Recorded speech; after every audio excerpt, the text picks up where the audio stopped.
A sweep in the Eastern Conference Finals. In only 4 games, Boston victorious in the ECF over the Indiana Pacers. That, on paper, seems like pure dominance out of the expected NBA championship favorites all year long. But within those 4 games, a slightly different story. 3 of the 4 in the Eastern Conference Finals decided by 5 points or less, including game number 1 that went to overtime, including both of the games 3 and 4 over the weekend in Indy, as the Pacers did not have their all-star in Tyrese Haliburton. But ultimately, in only 4 games, the Celtics sweep to head back to their second NBA Finals appearance in the last 3 NBA seasons. 105-102, the victory for Boston in game number 4. A Derrick White dagger in the final 55 ticks of regulation, the decisive bucket. A corner 3 with only 5 seconds remaining on the shot clock.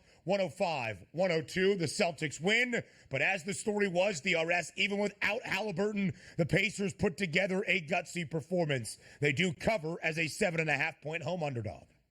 Yeah, I was impressed. As I said to start the show, Ben, really impressed by games 3 and 4 by the Pacers. Really undermanned going up against a really good basketball team. And quite frankly, should have no less at least had a split at home, forcing a game 5. But it's a quick 4-game series. And also, how about Derrick White? Normally you'd say to yourself, yeah, Derrick White made a 3-point shot. Newsflash, he's really good at that. But how about still having the confidence in yourself to throw a dagger 3 in there when you were 1 for 8 from 3-point range before that shot, which lifted you up to 2 and 9? That just shows the confidence of guys and shooters saying, you know what? If I'm wide open, I'm going to take that next shot, and I can believe that I can make it. And quite frankly, only 31% from the 3-point line for the Boston Celtics in that game, 14 of 44. But as we always talk about, how do you try to overcome a team that's favored 5, 6, 7, 8, 9, or 10 points? You got to shoot a lot of 3-point shots, and you have to make a lot of 3-point shots. That wasn't the case here for the Indiana Pacers. 10 of 29 from the 3-point line, only 35%. But by the way, shout out TJ McConnell, playing a lot of minutes and also playing very well in games 3 and 4. But certainly it's not enough to make up for Tyrese Haliburton,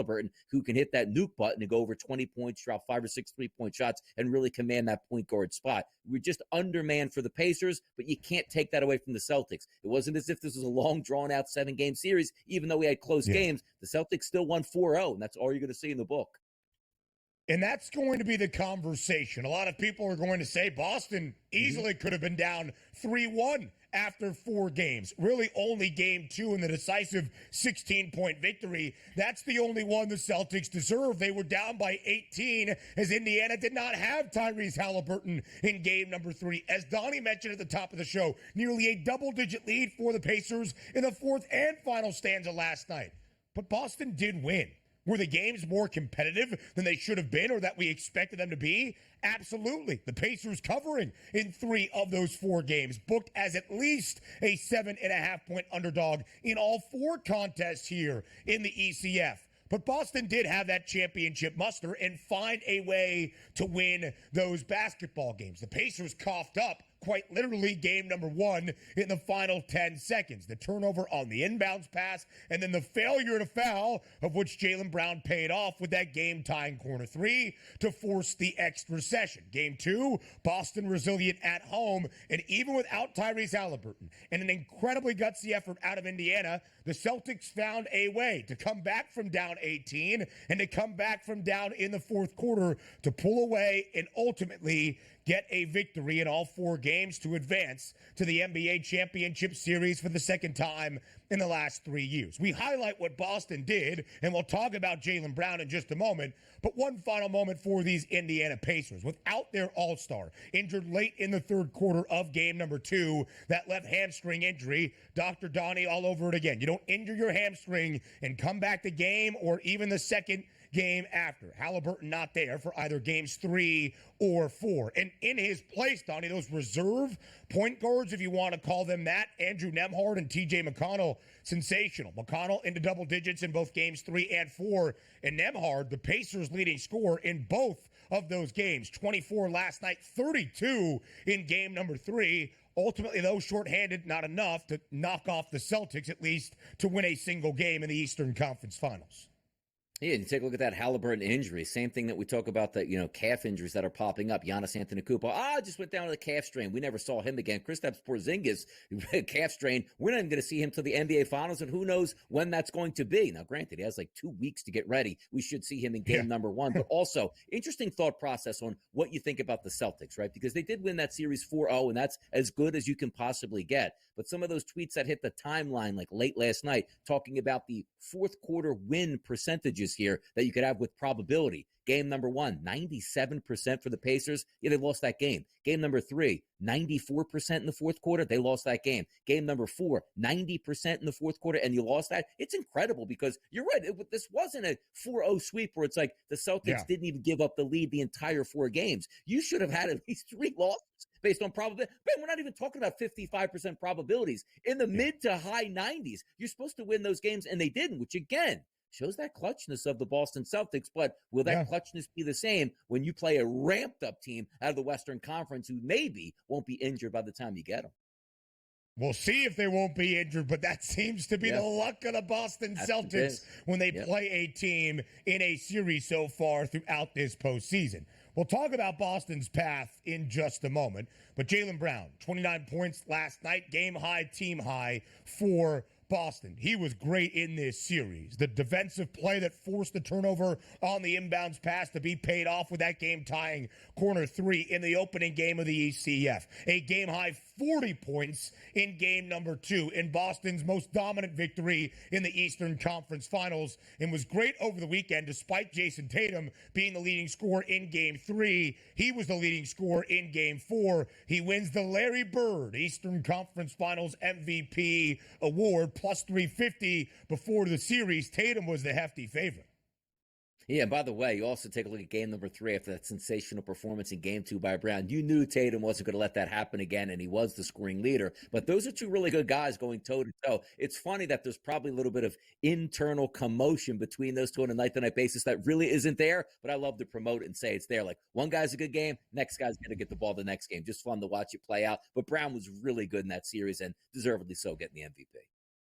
The Boston Celtics looking for championship number 18, a minus 220 favorite to win the NBA title. We'll look at the finals in just a bit, but out to the Western Conference now. So, the Celtics win in only 4 games, a series sweep in the Eastern Conference Finals to get back to the NBA Finals. Might we see the same in the Western Conference? The Dallas Mavericks have a 3-0 series advantage in the WCF. Game number 4 tonight in Dallas. The Mavericks a slight home favorite to win this series in only 4 games as well. DRS last night, the 155th time in NBA postseason history a team has held a 3-0 series advantage in any playoff round best of 7.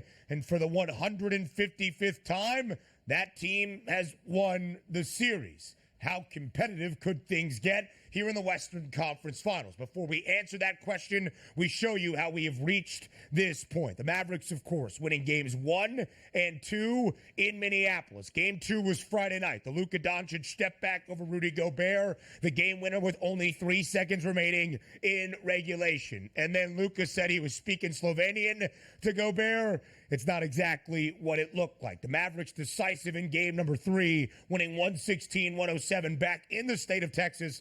Covering is just a slight 1.5-point favorite. Going over 207 and a hook. All 3 games in this series have gone over. I bring that up because Minnesota's 4 wins over the reigning NBA champs, the Denver Nuggets, in the second round set the total stayed under for one of the best defensive teams in the NBA all year long. Now it's the Mavericks exerting their dominance to a 3-0 series lead in the Western Conference Finals.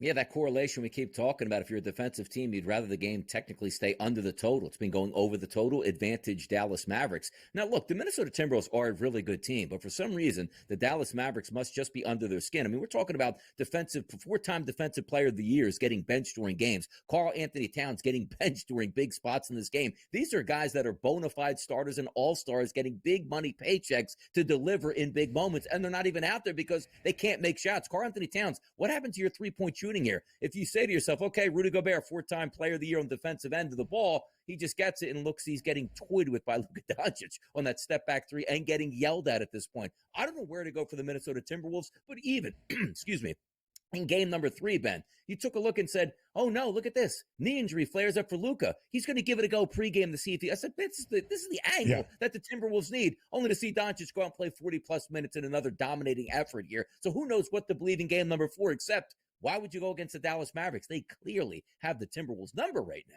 Goodness. Yeah, they certainly do. They're up 3-0, and they look like the better team. Although, again, in what could be another 4-game sweep in a conference final series, at least to this point, all 3 games decided by single digits. Only 9 points is the greatest margin, and that happened in game number 3. The Mavericks winning outright as a road underdog in the Twin Cities in the first 2 games, also covering in game 3 as a slight home favorite. 2-point favorite at this moment for game number 4 to close out this series quickly here in the Western Conference Finals. And we asked the question before this series got started, who was the better dynamic duo? Without a question, it has been Dallas at this point. Luka Doncic and Kyrie Irving each score 33 in game number 3 to get the better of Minnesota. So at this point, when you look at what dynamic duo for Dallas has done, it sees the Mavericks, Donnie, as a minus 2,500 favorite to win this series. Expected to get it done tonight as a home favorite. How much longer, if at all, does this series go? I'm betting against it going 5 games, which means I think they'll get it closed out tonight with the Dallas Mavericks. What have they shown you? That they can't come back from a series, that they can't play a hot team on the road and beat them, and also take care of home court advantage. The only thing that would hold them back is if you say, you know what? Luka Doncic's knee really flared up. We got a 3-game series lead. Let's not push it right now and give him the night off. Outside of that, what more can you expect? Because we didn't know if Luka was going to play. And he played 41 minutes in that last game, shot 20 times, going 10 of 20, 5-11 from three-point range, 7 boards, 5 assists, a block. He was absolutely phenomenal in that game. And yes, from going back to one of those polls, we say, who do you trust just a little bit more? By far and away now, we're taking a look going into game 4. Irving and Doncic have been tremendous. We're still waiting on what we're going to get of the superstar players from the Timberwolves. You can't wait any longer, and quite frankly, I don't think they wait too much longer tonight. Should be a wrap. Yep, and you talked about the superstar duo for the Minnesota Timberwolves multiple times so far. When you look at their stats throughout the WCF, the Ant-Man and the Cat have been abysmal. Karl Anthony Towns, 3 of 22 from 3 in the 3 games in the Western Conference Finals. And Anthony Edwards, a budding superstar, has seen that star's light diminish ever so slightly here in the Western Conference Finals. We'll preview game number 4 to start off our second hour, but now back to the NBA Finals odds up next. So one of the 2 teams is already on to the NBA Finals, and the other might not be far behind. The Celtics in a sweep, victorious in the Eastern Conference Finals, back into the NBA Championship Series for the second time in the last 3 years. That was expected out of Boston all season long. Before the year got underway, a short co-favorite to win the NBA title alongside the Milwaukee Bucks. As Milwaukee slightly struggled throughout most of the NBA regular season, the Celtics never did. 64 wins. 64, I think. Yes, in the regular season for Boston to have the NBA's best record, the number 1 seed in the Eastern Conference, and they have made good on that promise so far. Boston enters the NBA championship as of this moment as greater than a $2 odds-on favorite at minus 220 to win Larry O'Brien Trophy number 18 in the proud history of that Celtics organization in Beantown. We will see who wins the West, but as you see, based on the NBA championship odds, the Mavericks have a much better outlook, up 3 games to none in the Western Conference Finals. That's pretty reflective, DRS, those numbers of what the projected early hypothetical series numbers would have been and are set to be if it is Boston and Dallas in the NBA Finals. Yeah, surprised by it, too, because I didn't think I should say the Boston Celtics going up against either the Dallas Mavericks or the Minnesota Timberwolves should be any higher than like a 150 to 160-ish type price. So minus 220 is a little bit alarming here. And also, if you're the Boston Celtics, How do you hope this gets widened here? Well, if you have an extended period of time off and you see the Minnesota Timberwolves maybe win game 4 and game 5 to extend that series, then you set that bulky knee that Luka's been, running on over this whole playoff run, gets a couple more games under his belt before they even have to play the Celtics. But I do understand this. If we do see the Dallas Mavericks tonight beat the Minnesota Timberwolves in 4, I don't know if you could still justify, to be honest with you, Ben, a minus 220 price. Like, I'm still baffled that it is that high. And I understand it's that high in part reason because the other series isn't over. But knowing how the odds work, the series just about is over here. So that minus 220 isn't going to shrink down to a minus 145 by the time the finals here because the Dallas Mavericks have arrived. But I am surprised that it's going to stay, and possibly so, a 2-to-1 price or higher here, which immediately opens my eye to the Mavericks. Because also keep in mind, if we're talking about an NBA series that's not going to start for well over a week, and you say Luka Doncic, maybe he could use that rest on his knee, how much better is Luka Doncic going to be in the NBA Finals with 9 or 10 days off as opposed to like 3 or 4 days off? So that could play into it as well. But again, the Celtics at minus 220, should they be the favorite? Yes. Do I think they're overpriced? I do a little bit. Yeah, absolutely so, DRS. Again, that's the projected series price. I remember looking at the hypothetical markets that came available last week. In Boston was minus 220 or so, maybe even minus 230 in a potential matchup against the Mavericks. These were after the game ones of both of the conference final series, and they were closer to a $2 favorite, around minus 195, if that eventual champion of the West was the Minnesota Timberwolves. But of course, Dallas is up 3-0. And Donnie said something there that I do want to highlight. The Western Conference Finals is over. How long it goes is the conversation. We shared it. Boston took a 3-0 series lead for the 155th time in NBA playoff history in a best-of-7 series. In all 155 of those scenarios, the team that had a 3-0 series lead won the series outright. Yes, recently we saw Boston last year in the Eastern Conference Finals force a 7th game against Miami. They were only the 4th team to even force a Game 7. Only 15 out of those 155 times have we seen a team even win 2 straight games to force a Game 6. The series is over. The question is, how long does it take out in the Western Conference Finals? If I am wrong, clip that off, and I would love to be a part of whatever Minnesota Timberwolves hype video has them winning the Western Conference Finals. Now, let's talk about the Boston Celtics. Because, Donnie, when we look back on this NBA postseason, when we look back on this run for the C's that sees them in the NBA Championship Series for the second time in the last 3 seasons, sure, they were destined to be here. They were expected to be here. They will be judged not on even what they did in the Eastern Conference postseason, but by ultimately winning the ultimate prize, the NBA Championship and Larry O'Brien Trophy number 18. But that will come with a large caveat. That was Boston's trip here to the NBA Finals. Gentlemen sweeps in the first 2 series against the shorthanded Miami Heat without Jimmy Butler. The incredibly shorthanded Cleveland Cavaliers, by the time that series came to a close, without Donovan Mitchell, Karis LeVert, or Jarrett Allen. And of course, here in the Eastern Conference Finals, a regular series sweep. But as Indiana did not have Tyrese Haliburton, its all-star for the final 2 games of the set. It's kind of crazy because you take a look at the pathway to victory, and you shouldn't be taking much away from the Boston Celtics, Ben, because it wasn't as if it was going 6 and 7 games. Like, I can't even believe they're having a hard time putting these teams away. When these teams are put away in a chance to, like you saw in game number 4, an elimination game, they've handled their business in every elimination game, rounds 1, 2, and 3. But again, having said that, yes, there are caveats here when you take a look at the Boston Celtics and how they're going to match up with the Western Conference team that should be full gas by the time they get them. How are they going to handle that adversity? It's a little bit easier to say, okay, remove best player series number 1, best player series number 2, best player series number 3. And in adversity, they can't lean on their best player when you can with Brown and Tatum on a night-to-night basis. And I understand Kristaps Porzingis was very good for the Celtics, and that's a key piece that's down, but it's still not your best player that you look to in the biggest moments of games to handle some of those adversity times here. Now, Derrick White stepped up with that big 3-point shot yesterday, but he's a pretty quality player, and certainly you can feed off because everybody's worried about player 1 and player 2, which leaves player 3 wide open for a really good look. That's what happens. So I'm interested to see how the Boston Celtics do in the NBA Finals, and if it is, and we get a healthy NBA Finals, it really should be an extended series because we just haven't seen anybody push the Celtics because you're not going to push very many teams without your best basketball player on the court. Now, Ben, it would have been a lot different if we saw a full-go Milwaukee team, even though all the struggles with Doc Rivers, a full-go 76ers team, or heck, even a full-go New York Knicks team with no injuries certainly would have been able to give Boston a run. But none of those teams were there because they were all injured at this point, and the Celtics, the easiest path to the finals that we've seen in a long time, they got there. But you know what, Ben? They still got there. And again, we talked about the idea that Indiana should be up 3-1 in the ECF.